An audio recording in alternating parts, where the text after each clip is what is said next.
In a dramatic shift of energy diplomacy and geopolitical alignment, the governments of Russia and Venezuela have taken a bold step that directly challenges US influence in the Western Hemisphere. On 21 November 2025, Venezuela's National Assembly approved a 15-year extension of two major oil joint ventures between the state oil company Petróleos de Venezuela, SA, and Russia's Russia-Venezuela. The ventures operating in western Venezuela are set to run until 2041 and target roughly 91 million barrels of crude oil, with an estimated investment of $616 million. At the center of this tightening pact are two leaders, Russian President Vladimir Putin and Venezuelan President Nicolás Maduro, both of whom are openly moving their countries into a closer orbit. The extension of the oil ventures is not simply about energy, it is a strategic signal, and its implications ripple far beyond the oil patch. Setting the scene, Russia is already wrestling with heavy international sanctions, largely imposed because of its war in Ukraine.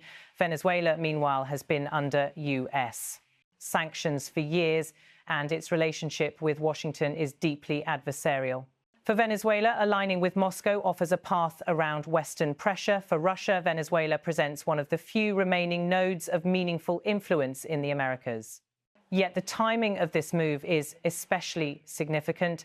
It coincides with a growing US military presence in the Caribbean and Latin American theater and a renewed interest from Washington in re-engaging with Venezuela. In that sense, the deal reads as a clear geopolitical countermove. Vladimir Putin, president of Russia.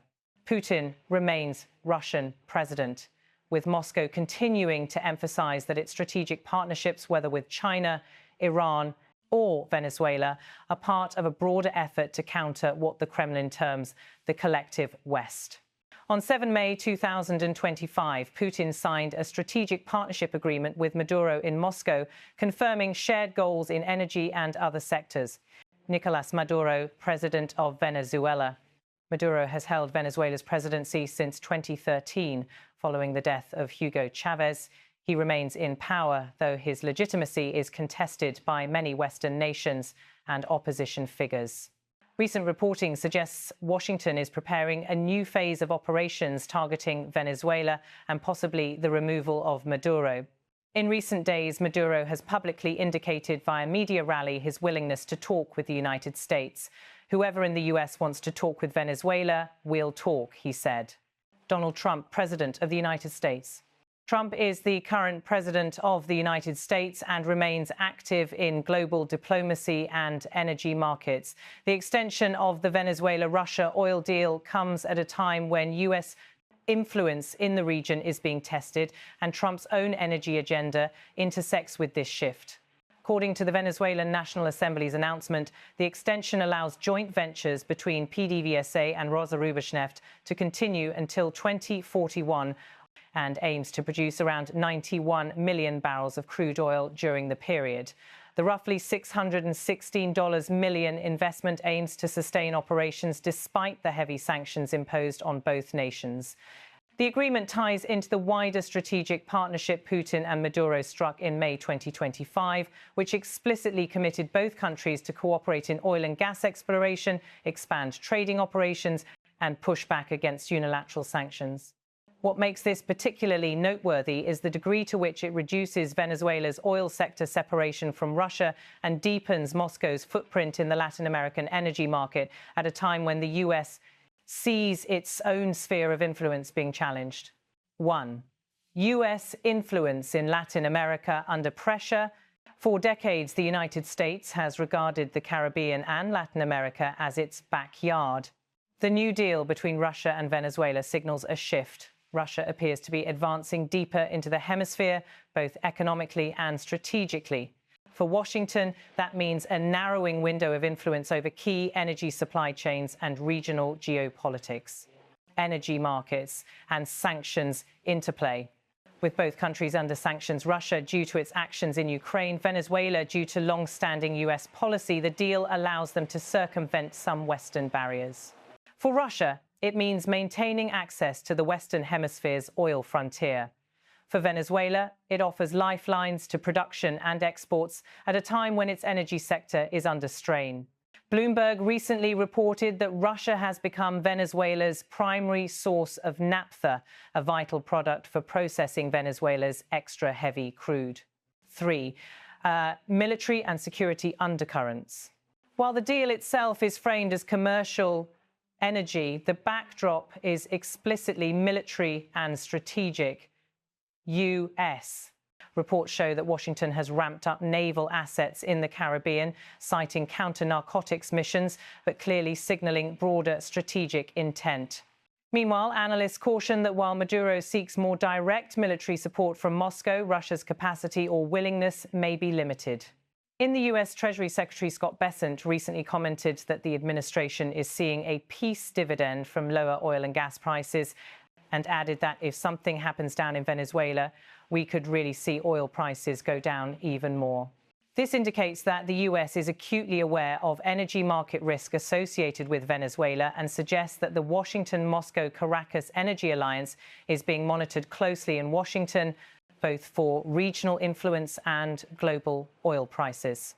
Russia's renewed Latin American foothold. The energy deal reconfirms Moscow's intent to expand beyond Europe and Asia into Latin America, a region the Kremlin once largely ignored post-Cold War. Venezuela's pivot away from U.S. dependence. Nearly a decade into its crisis, Venezuela is doubling down on a relationship with Russia, signaling that it is less reliant on Washington's goodwill. The U.S. strategy dilemma. With Russia deepening its role in a region historically dominated by the U.S., Washington faces questions about how to respond without triggering outright conflict. From Russia-Venezuela Energy Accord, May 2025. The parties will promote the balanced and stable long-term development of global energy markets without the use of unfair competition instruments, the agreement reads. From Maduro in recent remarks, whoever in the U.S. wants to talk with Venezuela will talk. From Bessent in the EU, oil and gasoline prices are down substantially under President Trump, and that is really the key to affordability, is lower energy. Despite the headline-making nature of the deal, analysts warn of real constraints.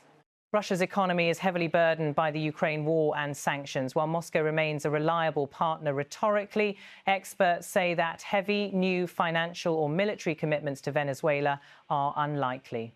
For Venezuela, the oil sector is still under immense strain. Production has fallen dramatically, infrastructure is deteriorated, and sanctions continue to hamper full recovery. The estimate of 91 million barrels over 15 years equates to roughly 6 million barrels per year, modest in the global context. Moreover, the U.S. is not passive. A significant naval buildup, warnings to civilian flights over Venezuela airspace, and designation plans for the so-called Cartel de los Soles as a foreign terrorist organization all point to an active posture by Washington. Expect more public signaling, joint Russian-Venezuelan oil shipments, but also more U.S. pressure, both diplomatic and possibly military. Venezuela may seek further Russian assistance, potentially radar systems, drones and military equipment, but any real breakthrough is unlikely given Russia's constraints.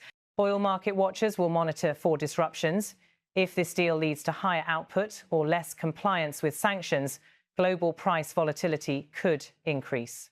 Russia may deepen its presence in Latin America through energy and defense partnerships, but likely in a cautious, non-confrontational way due to its commitments in Ukraine.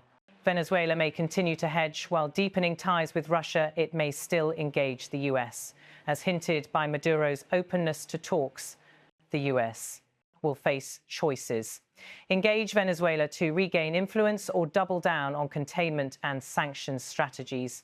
The $616 million extension of the oil deal between Russia and Venezuela is more than an energy transaction.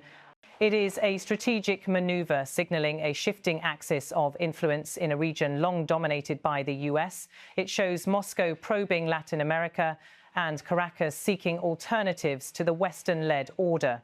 That said, while symbolically powerful, the deal's practical impact is modest. 91 million barrels over 15 years is meaningful, but not transformational in the global oil market. Still, the political implications could be larger for the US. It means one more theatre where its dominance is being challenged. For Russia, it's one more front to stretch its reach. For Venezuela, it's a chance to stay afloat in a sea of sanctions. As one oil market watcher put it, if Washington perceives the deal as a direct challenge, one that constrains US influence over energy flows or regional security, we could be on the brink of a much broader confrontation. At the very least, Washington will treat this deal as a signal and expect a response. In the end, the quiet ink flow of an oil contract may turn out to be a louder trumpet of geopolitics.